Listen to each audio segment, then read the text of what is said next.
Ternyata di atas sutet itu Pak, ada semacam makhluk gede gitu ke bawah Pak, bajunya Pak.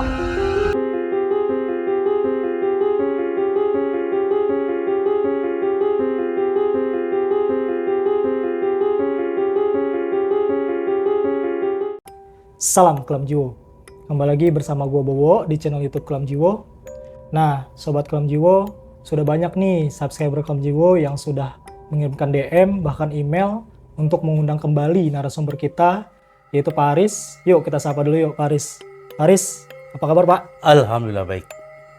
Alhamdulillah. Nah, Pak Aris ini ingin bercerita kepada sobat Kelam Jiwo pengalaman mistisnya pada saat mengantar anaknya Pak ya, Ya, betul. dan saat menarik ojek online. Bagaimana cerita selengkapnya? Bisa langsung saja Pak Aris diceritakan awal kejadiannya dan waktunya kapan tuh Pak? Baik, Pak Bowo. Iya Pak. Saya akan bercerita kejadian yang saya alami ketika tahun 2020. Ketika itu sedang gencar-gencarnya COVID ya. Ya benar Pak, benar banget. Sana kesini nggak boleh. Betul. Usaha kita lancar, akhirnya bangkrut. Saya mempunyai anak 2 orang. Dan anak saya yang pertama SMA, yang kedua SD.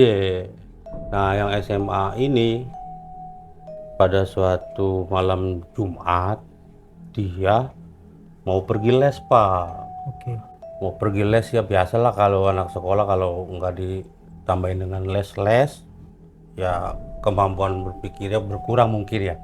Mungkin buat persiapan ujian Betul. gitu. Terus anaknya berangkat nih, saya waktu itu masih narik ojek online. Dia berangkat sendiri dengan motor sendiri dia. Parangan alhamdulillah saya punya motor 2 waktu itu. Kemudian anak saya berangkat pergi les melewati rel stasiun Kalideres. Oh iya, oke. Nah, kan Kalideres dekat rumah saya kan di situ. Oke Pak.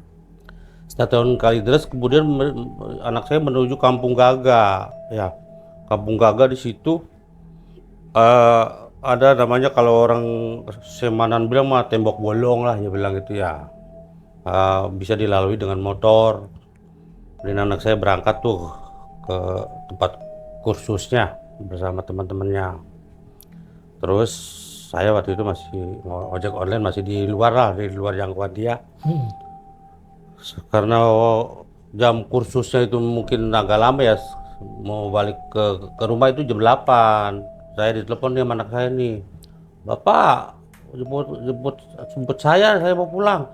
Terus saya bilang, "Lah kamu kan punya motor sendiri, ngapain jemput ayah?" Bilang gitu ya.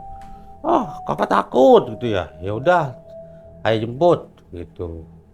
Dan saya dengan tergesa-gesa pun menjemput anak saya nih Pak, melewati rel yang melewati tembok bolong. Terus saya berangkat menuju tempat kursusnya anak saya. Itu sekitar jam 9 lah, pokoknya jam 9-an. Dan begitu waktu itu COVID ya masih sepi. Satu pun orang nggak ada di situ. Terus saya jemput anak saya. Beriringan nih, saya duluan. Pertama saya duluan, terus anak saya belakangan. Beriringan gitu ya, namanya takut. Akhirnya, udah kakak, kamu duluan, ayah di belakang. Ya Bapak ngikutin tuh ya. Saya Oke. ngikutin.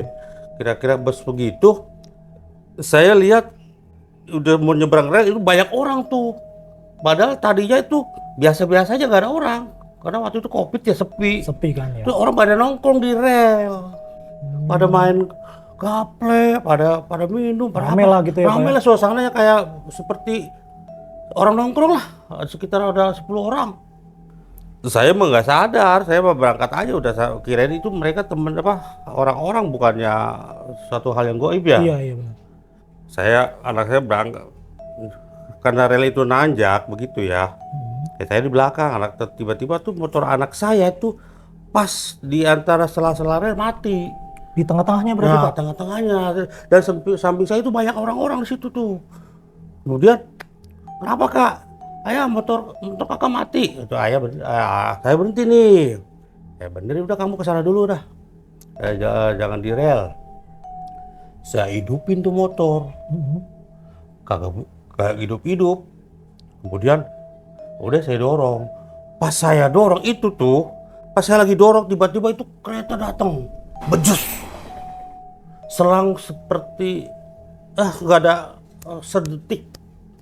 Hampir-hampir saya kena kesabet sama Habis keserempet gitu Pak. serempet.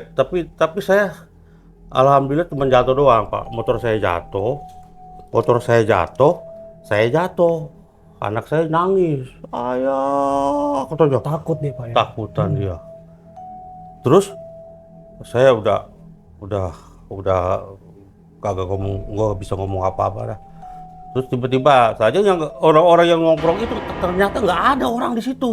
Padahal Pak Haris tuh dengar ada cerita rame orang-orang di situ. Nggak di situ, kirain orang-orang pada nongkrong, kirain nggak ada kereta lewat. Karena udah wayanya udah kereta udah nggak lewat. Terus Aneh.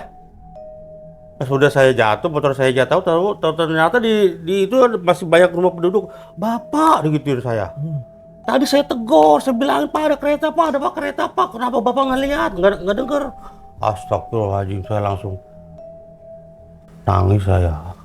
Oh jadi Pak Haris tuh sebenarnya udah ditegur sama orang-orang situ ya Pak, warga situ ya Pak ya? Saya udah ditegur, sangkanya Bapak saya ditegur sama penduduk itu. Sangkanya saya dengar kereta, ternyata saya nggak dengar itu ada kereta mau lewat. Alhamdulillah Bapak, bagus Bapak selamat, digituin saya sama auto penduduk. Astagfirullahaladzim, saya rebut berkali-kali tuh istighfar, anak saya jadi nangis. Gitu. Rel kereta itu di daerah situ memang sebelumnya pernah kejadian juga tuh Pak? Nah itu dianya, dulu itu ada yang, ini cerita nih ya, orang tua saya cerita, ada perempuan di situ bunuh diri karena waktu itu dia ditinggalin sama pacarnya. Padahal pacarnya kawin lagi, dia bunuh diri. Biasa dulu anak muda begitu, bunuh diri.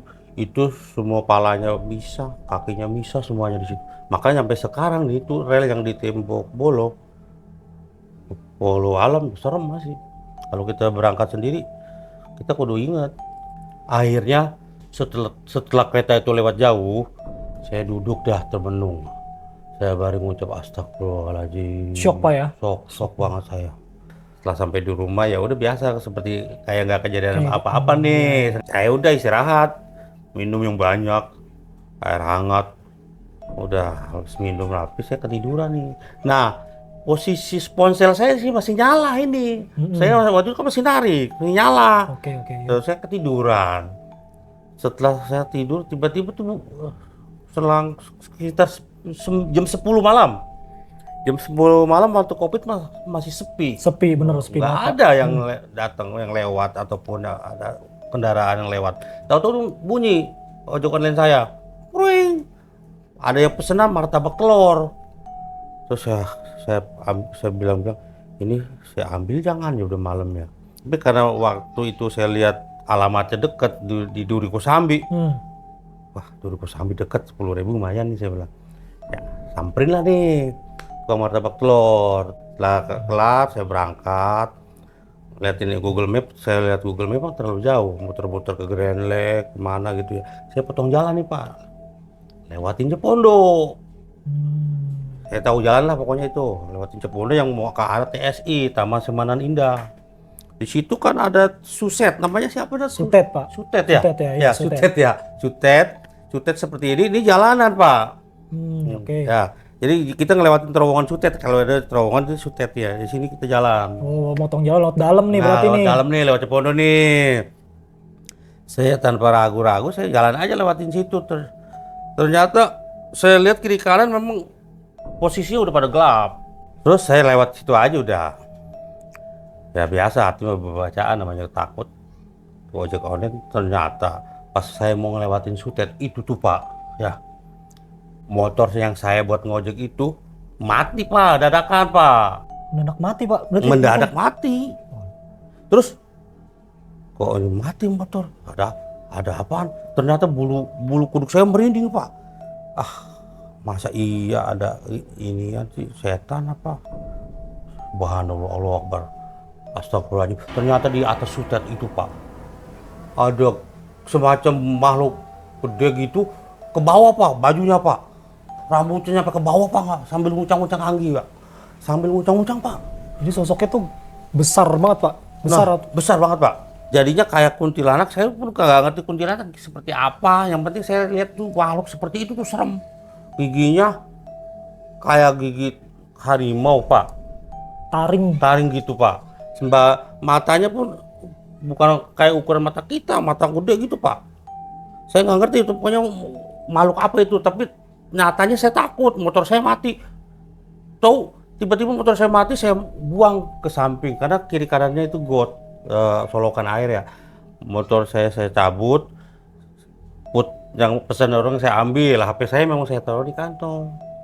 Karena saya tahu alamatnya. Saya kabur Pak, saya ngelewatin suset Pak. Di bawah kolong dia itu uncang-uncang anggi dia Pak. Ngelewatin dia punya bajunya. Akhirnya pas saya lihat kiri kanan tuh ada 3 motor juga sama seperti motor saya, tergeletak. Ngalamin yang sama berarti Pak ya? Saya juga kagak tahu. Terus karena di depan saya ada pos sapam, namanya di TSI kan, di Taman Semanan ada pos sapam. Saya buru-buru lari ke pos sapam.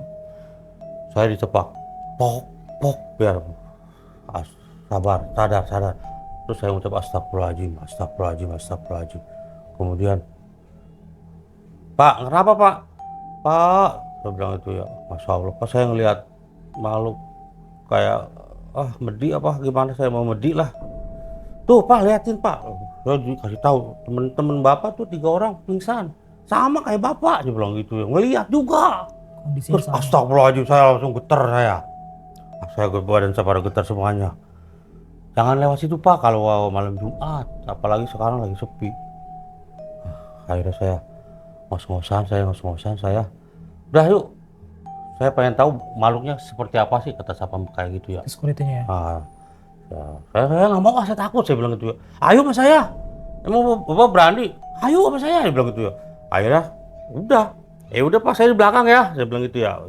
Pas sapam di jalan, saya ngikutin di belakang. Mungkin karena jiwa-jiwa mungkin udah biasa kali ya, mungkin menemuin gituan. Ternyata yang situ hilang. Oh, jadi pas satpam sama Bapak tuh samperin tempat yang Bapak lihat itu, sosoknya tuh hilang tiba-tiba, udah nggak ada lagi. Udah nggak ada. Pak Aris kan udah sempet ditolongin tuh sama security Pak. Iya betul. Bapak sempet cerita atau ngobrol nggak sih sama security tuh? Dulu tuh tempat apa sih sebenarnya itu Pak? Nah, bener Pak, saya pernah ngobrol nih sama security nih. Gue pernah nanya begitu sama security, kata security begini nih. Dulu ini Bang, kata dia, ini tempat jin buang anak ya, kata gitu ya. Ini tempat sawah balong yang diuruk. Banyak apa sih namanya nih, mayat di sini ya, bilang kuburan dulu di sini kata. Ini buat suset di sini. Astagfirullahaladzim. Makanya Abang kalau bukan orang sini pasti kagak. Orang-orang sini nggak bakalan berani ya bilang lewat sini, apalagi malam Jumat. Pantesan aja itu ya Pak, setan itu banyak juga di situ ya. Ternyata emang sejarahnya emang udah horor banget Pak ya. Jadi itu memang zaman Belanda itu tempat para Belanda buang mayat di situ. Iya. Makanya itu di tengah-tengah sawah adanya susetnya kan itu. Makanya sampai sekarang kejadian itu apa sih namanya terus terjadi kalau kita lewat malam Jumat di situ. Pasti digangguin juga yang hal sama ya Pak ya. Betul. Wah benar-benar Pak Aris. Setelah dengar cerita Pak Aris nih, saya langsung ke bawah suasana nih horornya nih Pak. Dan itu memang kalau saya sebagai Pak Aris nih di sana nih, mungkin saya juga pingsan kali Pak. Buktinya teman-teman Pak Aris aja sampai pingsan kan Pak ya. Iya. Terima kasih Pak Aris ya. Sudah jauh-jauh nih datang ke studio nih Pak, tim Kelam Jiwo. Jika kalian punya cerita mistis atau ingin berbagi cerita mistis, bisa DM di Instagram Kelam Jiwo atau bisa tulis di kolom komentar. Sampai jumpa di cerita mistis berikutnya. Salam Kelam Jiwo.